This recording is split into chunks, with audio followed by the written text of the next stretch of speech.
大干闹哥哥，台湾族的哥哥。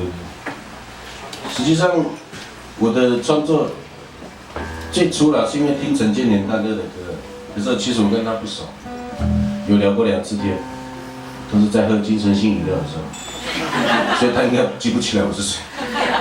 有了，他也知道我是谁，可是没有那么熟这样。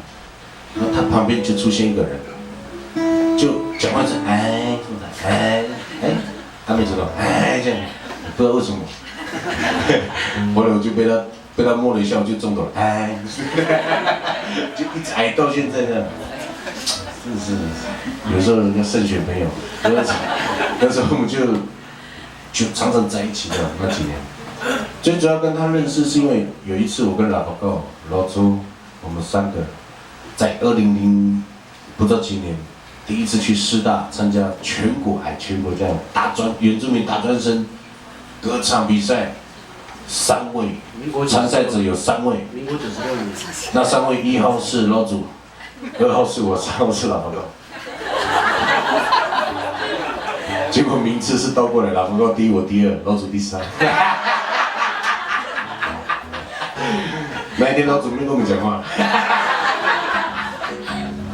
老祖就是我们那个吉他手啦，他其实有来，我们每次都这样讲。好了，不要再笑他了，老祖。没有，然后那时候的评审就是打干闹，他就看我们。艾莎这样，他就看我们第一句评语，艾莎这样，我不知道什么意思。那时候我还不懂，艾莎这样。然后会后会，我们就自己走到大安公园。我们很喜欢到大安公园会后会，因为那边有很多我们熟悉的朋友，树跟花。不然台北还能哪里有唱歌的地方？很少嘛。又不能在捷运唱歌这样。对啊。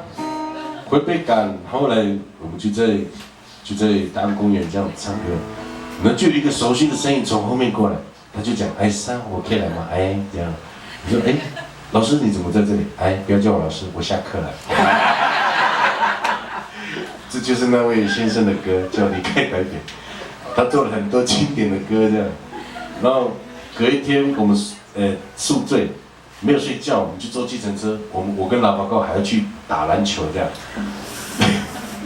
在板桥体育馆。然后一路上我们已经很累了，然后打干闹就坐在副驾驶那边。我第一次遇过没有睡觉的人，然后一上车一直讲笑话，讲到这样嘛，我们本来睡觉，我们3个后面坐在三个坐在后面起来也就算我们看到那个司机在转方向，就是左转的时候有没有？我们有看到，因为那不是有方向镜吗？我们看到那个司机大哥在笑，最后本来1000块啊，我们不知道是怎样，不知道多少钱，1000块。后来那个打干闹说，我只有300呢，这样。然后那个司机说好，就300这样。你们好可爱这样。然后大哥也说，既然我们有缘，算你100。就给他100、200收进去了，就走了。好了，下车了。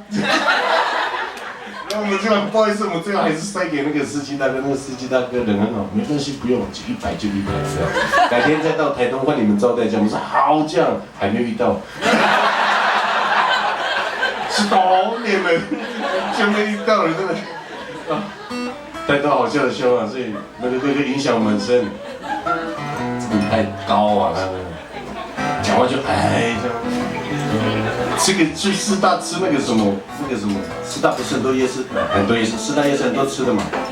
就我们有一次吃那个什么卤味啊，原来家很多人那个，有遇到他，莎莎这样，奇怪到底在说什么那种，我觉得心里面觉得这烦呢，这几个这个大哥怎么一直？后来5年后就换我了。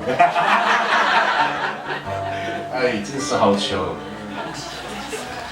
好了，真的跟台北的渊源也是很深的。以前补习也在这边南洋街，庐林补习班，不晓得还倒了没？没有。还没有。我希望他倒。因为那时候我被排在最后一排，没有得到关爱。老师我看不到字。